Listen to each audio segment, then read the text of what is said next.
On January 31st, 2004, a 911 operator answers the phone of a woman who is breathing heavily, but for a few seconds is unable to say anything. The woman on the other end of the line can barely move and breathe. She is between life and death, but even in that state and in a last-ditch attempt, she's able to provide crucial information to the operator, gives him the name and address of her ex-husband, and tells the operator who has tried to kill her that she needs help. When the police arrive at the address provided, they find no one inside but discover a large bloodstain on the carpet and an empty gun case. Shortly thereafter, 911 receives another call, this time from a man reporting that his wife, Teri, is missing. More troubling, their two young daughters are also missing. In 1996, Teri Jendusa celebrated her marriage to David Larsen. On the surface, they appear to be a happy couple in love, and over the next few years their family grows with the arrival of their two daughters, Amanda and Holly. From the outside, they appear to be an ideal, stable, and content family. However, behind that facade, Teri soon discovers David's dark secret. He is not the charming, loving man she thought he was. As time passes, his controlling and overbearing personality slowly reveals itself, and the physical abuse begins. Every time David has a violent outburst, he tries to manipulate her, convincing her that it's all her fault and that if she would just try harder, he wouldn't be angry. This attitude fills Teri with fear, who tries desperately to keep him happy, although anything petty seems to be enough to unleash his wrath. At that moment, seeing her girls' faces full of anguish and fear, she realized that she had to leave with the girls to ensure their safety and well-being. Determined to protect them, she knew she had to end the marriage as soon as possible. Teri's divorce was finally finalized on January 31st, 2001, but instead of ending her suffering, it marked the beginning of a real nightmare. Despite the abuse she suffered and the danger David posed, the judge granted joint custody of their daughters, Amanda and Holly. Teri, after all her efforts to keep them away from him, still had to allow him to see them. That same day, as she left the courtroom, David stared at her and said, "You're gonna regret this." The danger was far from over, and every time Teri had to leave her daughters with their father, worry consumed her. David's threats echoed in her mind constantly, and anguish overcame her. She found it impossible to trust again, convinced that they were still in danger. Teri begins to see a glimmer of hope in her life when she meets Nicolai, who offers her comfort and support, beginning a healthy relationship. Slowly, Teri opens up emotionally again. Nick shows her the love she always deserved. And what touches her most is how he relates to Amanda and Holly, loving them as his own.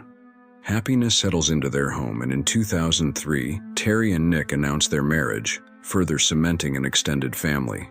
Teri was excited to pick up her daughters, anxious to share the big news. They were going to have a baby brother. The family was getting bigger, as Teri and Nick were expecting their first child together. Everything seemed to be going perfectly, and happiness reigned in their home as they dreamed of this new addition. At 10 a.m., Teri arrives at David's house and knocks on the door. He opens the door with a surprisingly calm and good-humored attitude. He tells her that the girls are playing inside and invites Teri in. However, when she enters, she doesn't see the girls anywhere and senses that something is not right. Before she can react, everything goes dark. I remember the feeling of a blow to the head. The next thing she knew, she was face down on the floor.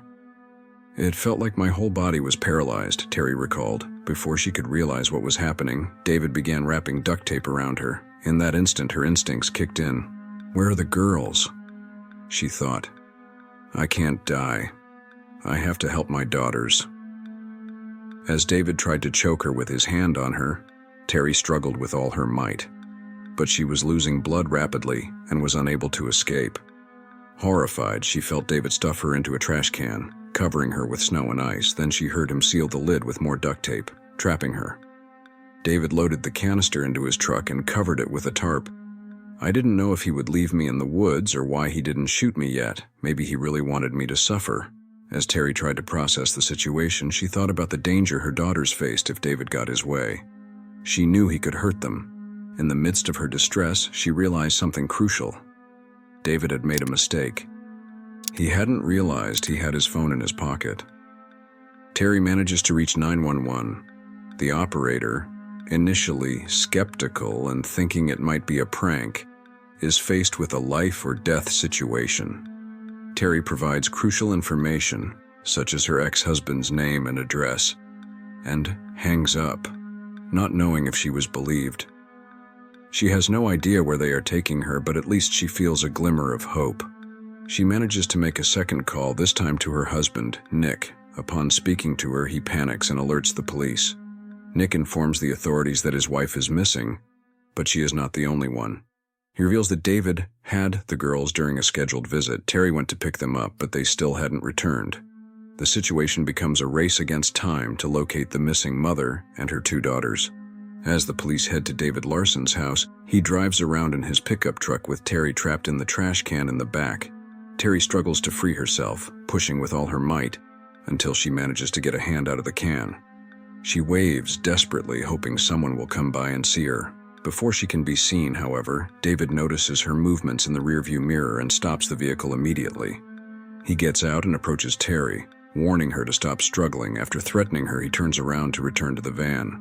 At that moment, Teri's phone begins to ring, and her heart sinks as she realizes that David hears it and quickly snatches it away from her. Her only hope vanishes in seconds. "I've got a baby inside me and 2 daughters to take care of. What am I going to do now?"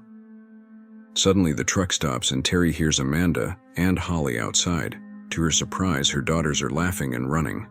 Although she wants to call out to them, she knows that the girls, so young, would not be able to open the boat or call for help. Nor does she want them to be traumatized by seeing her in that state. Heartbroken, Teri makes a difficult decision: to remain silent.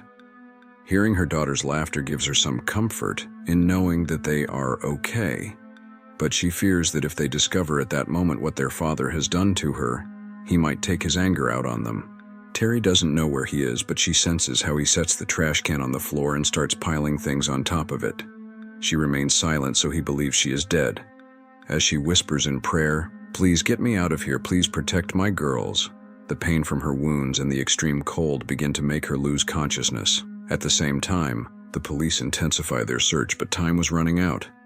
Finally, after raiding David's home and finding key clues, the police managed to arrest him at his place of work, where he had shown up as if it were any other day, using the same van they were looking for.